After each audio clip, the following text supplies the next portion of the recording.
Alrighty, hello every folks, and good morning. Welcome to a little bit of a discussion here on death mechanics in Tactics Ogre. So death is an integral part of these games, essentially being something that causes the story to adapt, that causes you to adapt your own party as time goes on, and is effectively a type of mechanic in which the entire game kind of low-key revolves around it.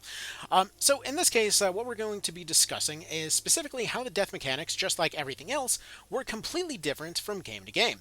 So, like, let's say back in this classic version, if a unit's health hit 0, they were just dead. They were just completely dead on the spot. There were no countdowns or anything else. However, you did have a few ways that somebody could be brought back.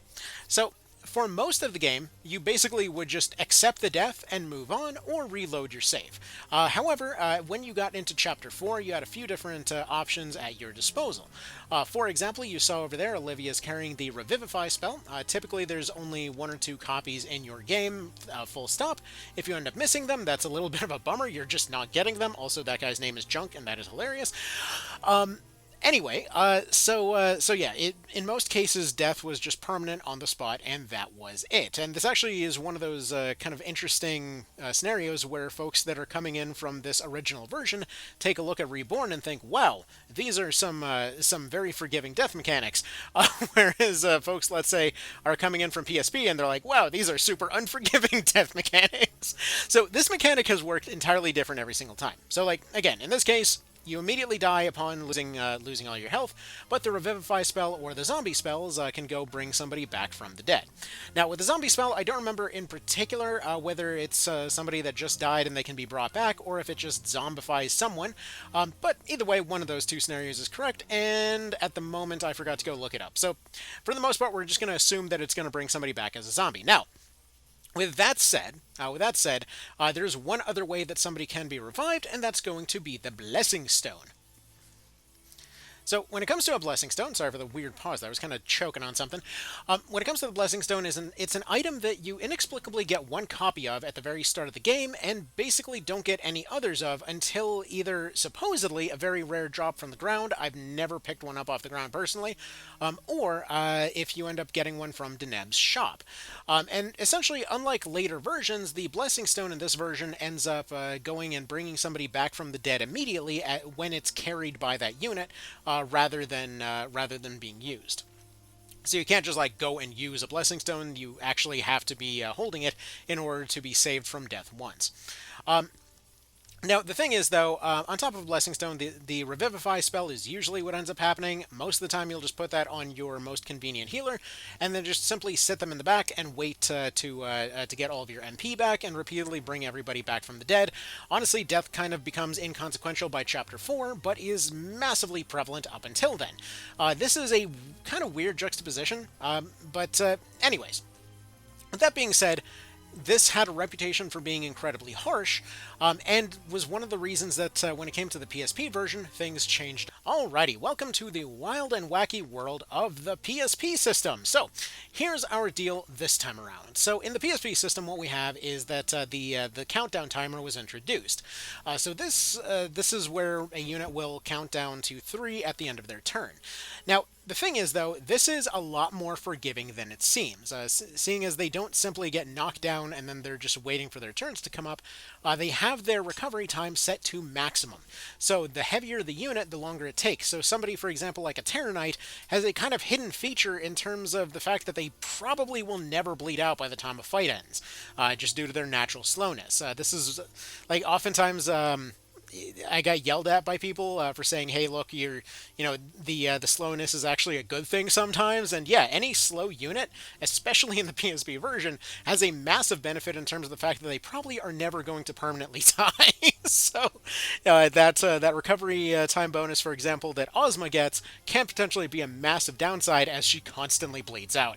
Anyway, so again, it just sets their recovery time to maximum as soon as they're knocked out. On top of that, the Blessing Stone is no longer a almost unique item that you have to go get at best from Deneb's shop, instead being something that is available from every shop right from the start of the game.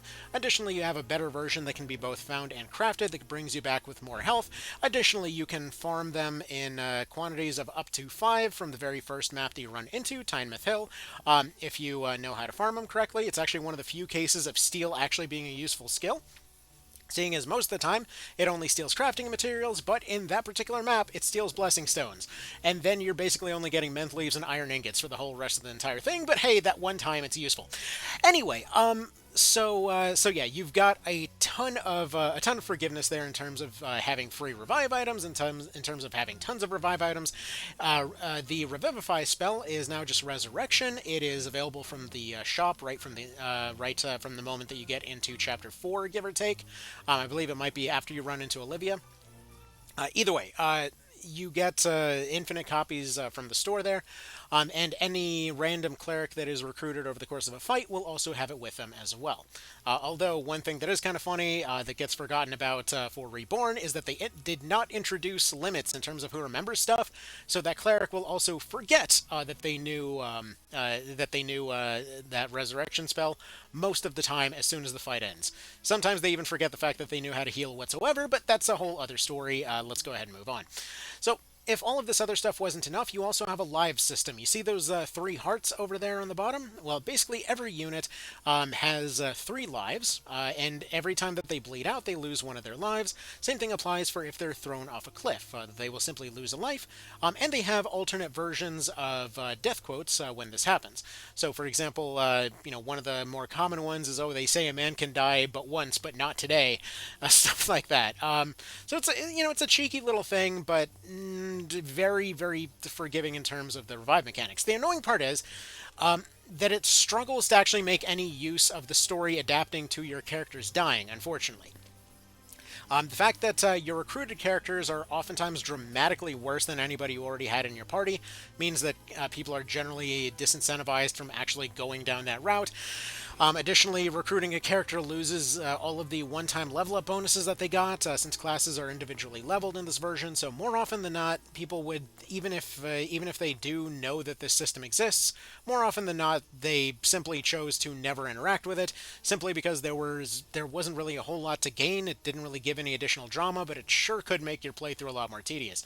Now, with that all being said, were there any kind of good things to it? I mean, you could revive a bunch. Unfortunately, though, one thing that comes as a downside to this revive system also is that while you could revive somebody, oftentimes it could also be a bit of a trap. See, as soon as you brought somebody up, they still retained that really high recovery time penalty that previously kept them alive, so more often than not when you're using a blessing stone on somebody, all you're really doing is resetting their timer. More often than not, they would just end up getting knocked right back down again. So either way, there was that. Although, ironically, though, it was so easy to reset this bleed out timer that more often than not, it actually was a lot easier to die from exorcism than it was to actually die from any normal death.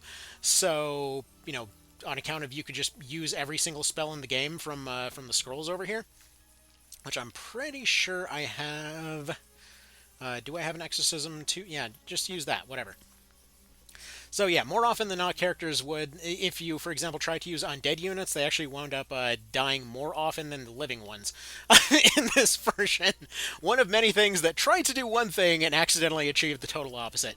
But yeah, this was a system in which almost nobody ever actually lost a character.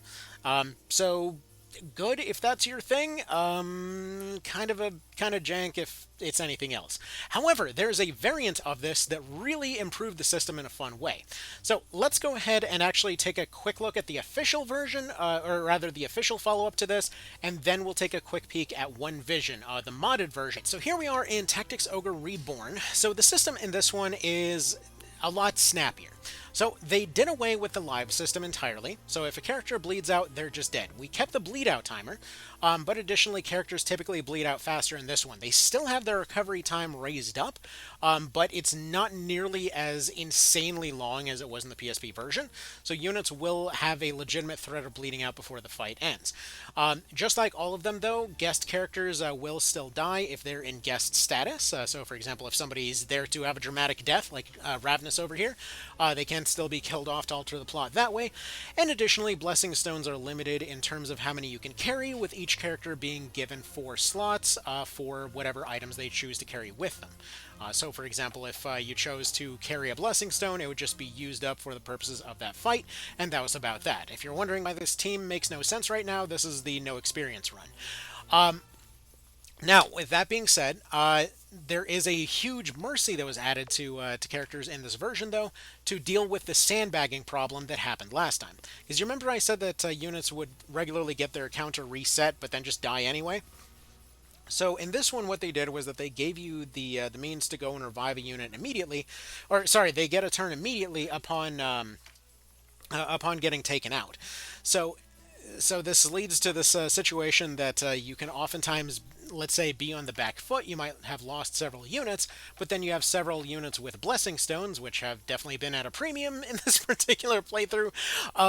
And so in this particular case, you end up getting them essentially getting immediate free turns, meaning you can potentially revive chain your entire party, potentially allowing for a big dramatic comeback. This is limited; you realistically can pull this off once, but it does lead to some pretty cool dramatic comebacks.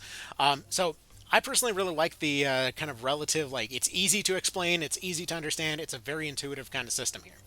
Okay, and then lastly, let's move to the final version of this, and that's going to be One Vision. All right, so this is One Vision. So this is going to be, in many ways, the version that kind of tied it all together. I personally think this is probably the most interesting revive system of the bunch. It is, by some extent, slightly more gamey on paper, but like it's got a lot of meat behind its system. So here's the general gist. So unlike the other versions, you can't revive normally. Something always has, like basically something has to always pay for life, right? So what we have in this version is a not only a reason to actually care about the undead mechanic, but also a reason to potentially care about your rookies making a big dramatic comeback. So, for example, let's say in this particular case, we're just going to go ahead and take a few random shots at units that are around. Currently, yeah, he doesn't really have a whole lot to interact with here, so we'll go ahead and put him over this way. We'll go ahead and move some other units elsewhere. Just kind of get this fight started. So if a unit gets knocked out in this one, the Blessing and Hollowing Stones will instead sacrifice the user to go bring the downed unit back. Now, this doesn't mean that they lose a life, it just means that they sacrifice themselves for the current fight. So they give up all their remaining health to bring the enemy unit back. This means, for example, let's say you have a sort of consolidation phase when it comes to different parts of your gameplay there. So like, let's say you have several units that are downed, and you have one of them that you could really use right now, and you've got one guy that's completely crippled, he's absolutely destroyed with debuffs, he's not doing anything useful, he's got no health, his offense is completely crushed. You know, in that particular case, you can say, okay, look, I'm going to take this absolutely annihilated unit. I'm going to go trade them out for a fresh one over here by going and swapping the two out, meaning that you take one piece off the field in order to replace another one, and it's a really fun way to do things. It does give you a lot of situations for just kind of interesting strategic gameplay, because in many cases, this also means that you may potentially be giving up one of your veteran units to go bring back somebody a lot potentially weaker that is the right choice for right now.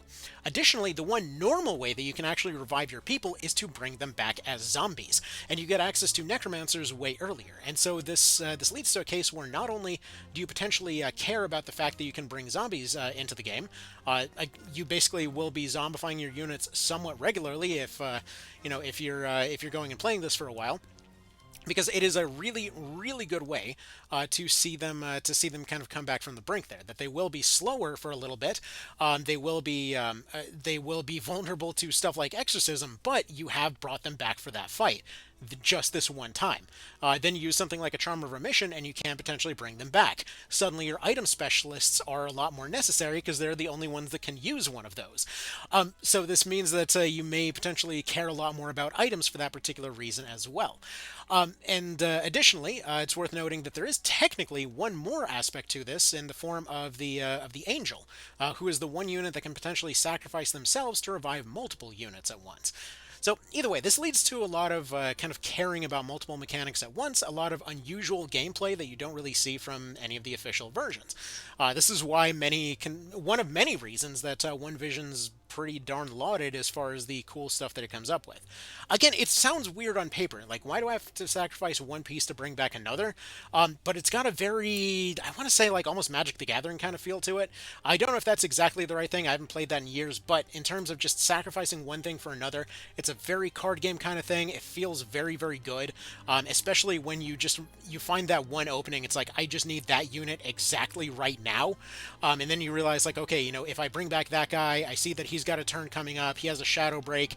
You know, there's a phalanx over here. You can blow up the phalanx with that shadow break. There's a lot of these little if this then this then this kind of moments that it really ties together, and I'd say is really one of those big inspired moments that this game really pulled off. So yeah, that's kind of about that. That's the different versions of the death mechanic that we've seen over the course of Tactics Ogre, at least so far. Hopefully, we'll get more to discuss down the road. And yeah, that's kind of about that. So y'all have yourselves a good one. Take care, and I will see you next time. Actually, you know, there is one more funny note to mention.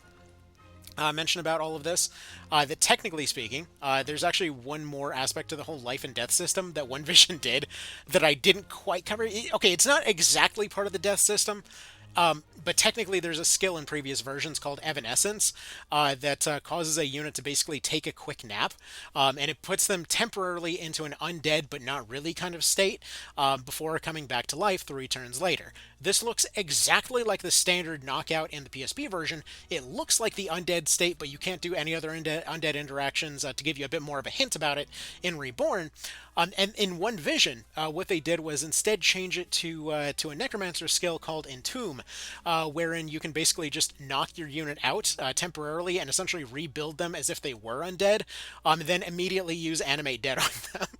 So you can basically knock somebody out and then immediately animate dead in order to bring them back. It's a really fun combination. It's one of the few instant full heals in this game. Kind of tricky to pull out timing wise, but a very useful combo. Anyway, so that's about that. Y'all have yourselves a good one. I will see you in the next one, and take care.